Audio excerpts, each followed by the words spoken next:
Welcome to another Cardano update. So today I actually want to start with the Bitcoin dominance chart. As you can see, Bitcoin dominance just hit a new cycle high and it went to approximately 59.2%. And like I said many times, I think we will get to 60% very soon. And after we do that, we should get an altcoin season and it should look something like it did over here. And of course, I'm not sure if it will happen this month or if it will happen in December, but one thing is clear, we will go down in November because if you can remember, if you watch my previous videos, Bitcoin dominance always goes down in November, so I don't think it's a question of if right now. I think it will go down and we'll see what happens in December. I mean, we could get to like 60% in October, which means that we have to go up another 1% in like 5 days or so. And then we could get some kind of fake out in November where Bitcoin dominance drops about 10% or so. And then we get another bounce in December because we did a similar thing in the previous cycle. I mean, if you look at what we did in 2020, as you can see in the halving year, we started getting a pump in August of 2020. And then we had a dump in November. We went and tested the bull market support band. We stayed above it. And then in December, we had another pump. And that actually marked the top for Bitcoin dominance. So maybe we'll do the exact same thing in this cycle as well. Now, of course, these cycles are not the same. I mean, as you can see in this cycle, we went up in a straight line. And in the previous cycle, we did not. It was a messy structure. And yeah, we'll see what happens with this. Now, of course, if it does go up, and it will most likely continue to go up, then of course Cardano will suffer. And, you know, we just have to wait and see how much Cardano has to suffer for. Now, if you look at the wiki RSI, we are almost overbought. So it's going to be very interesting to see what happens once we go to the overbought territory, because in my opinion, I think if we go overbought and if we touch the 0.618 extension at the exact same time, I think that will lower the top in my opinion. I don't think Bitcoin dominance will manage to get overbought and get to the 0.618 extension and get above these levels.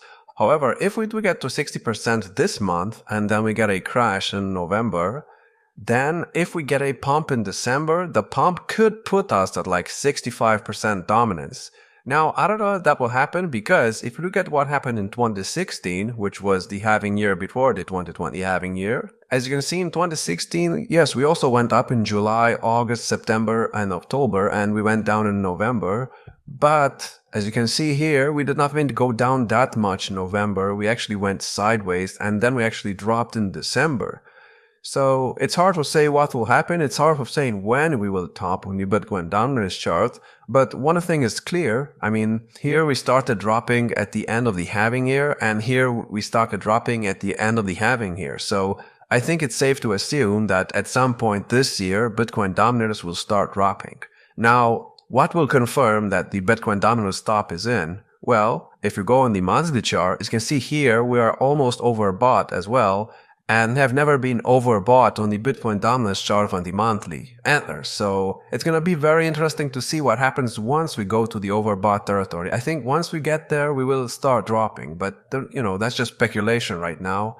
And if you look at the 8-up Bitcoin chart, as you can see, 8-up Bitcoin is also putting in new lows for this cycle, and it's pretty much heading for these lows right here, which, you know, like I said, was to be expected because at the end of the day, 8-up Bitcoin looks pretty much like the Bitcoin dominance chart, except this one is upside down. So if you look at this, I mean, 8-up Bitcoin only went down in a straight line. And if you look at the Bitcoin dominance chart, it only went up in a straight line. So if Bitcoin dominance keeps putting in new all-time highs, well, new cycle highs, then of course 8-up BTC is going to put in new lows. I mean, that's what usually happens. But once Bitcoin dominance stops and it starts going down, then 8-up BTC should do something like this, in my opinion.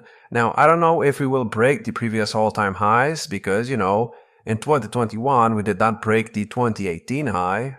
So maybe we'll get like 5,000 Satoshis or so, and then we will start dropping in the bear market. We'll have to wait to see. And, you know, I mean, if you look at the structure, each cycle we're putting in higher lows, so maybe there's some kind of trend line here, but I don't really see it. But each cycle we have also been putting in lower highs, so it's really questionable what will happen next. What I can say at least is that I'm still expecting ADA BTC to go up to at least like 4,000 or 5,000 satoshis. Now, if you look at the Bitcoin chart, as you can see, Bitcoin is trying to break out of this pattern. And as you know, Bitcoin has been going sideways for the past 8 months now, and in my opinion, it needs a pump very, very soon, and I think it will get a pump very, very soon. We might get to 80k this month, if my Elliott wave count is correct. Now, let me remind you what we're doing right now. So, after getting to approximately 49k in August, we formed a 1-2 step up right here, and after that, we formed another A-B structure, and the B wave held support, and now we already need another 1-2 setup, which is the 1-2 setup of the C wave of this AB structure. And as you can see, this 1-2 setup is also holding support levels, but you have to keep in mind that this right here looks like an AB structure. So we could always get another low in the C wave, and we could always drop like 62k or even 61k before we continue going up in the third wave.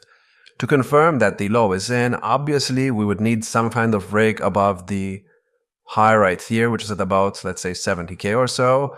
And then we would need a break above the trend line as well. And if we go above the trend line, I mean, that's going to be bullish because 1, we would finally break out of this triangle pattern, and 2, it will also mean that the second wave move down right here is already in. And we're heading for the third wave move, which should get to the 200% extension of this 1-2 setup, and that is at about $80,000. So we could do this month, in my opinion. I mean, as you know, October is usually a bullish month for Bitcoin, so this could happen, and it would not be unrealistic. And honestly, if we do go to like 80k this month, and then it drops in November, and we get this fourth wave right here, after we drop right here, then we could get the altcoin season in the fifth wave, when we go to about 100k by, let's say, the end of the year. And if you look at the Cardano chart, Cardano, of course, it's struggling because at the end of the day, Bitcoin dominance is going up, so Cardano cannot really go up as well. And yeah, it's going to continue to struggle.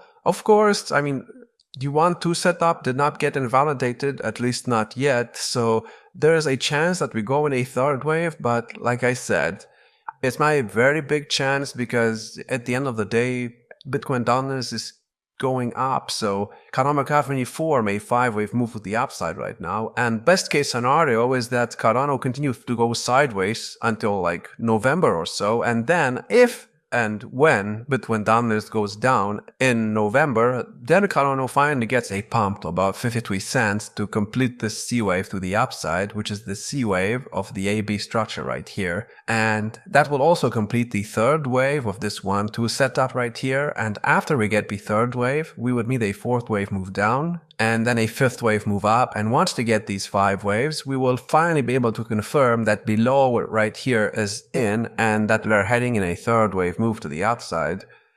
And yeah, I'm still expecting Cardano to get a third wave move, and I'm still expecting Cardano to hit about $5.30 in this cycle, maybe even about $6 or $7 if it wants to test the trend line right here. But that's not really needed. I mean, $5 is my minimum target, so we'll have to wait and see what happens with that.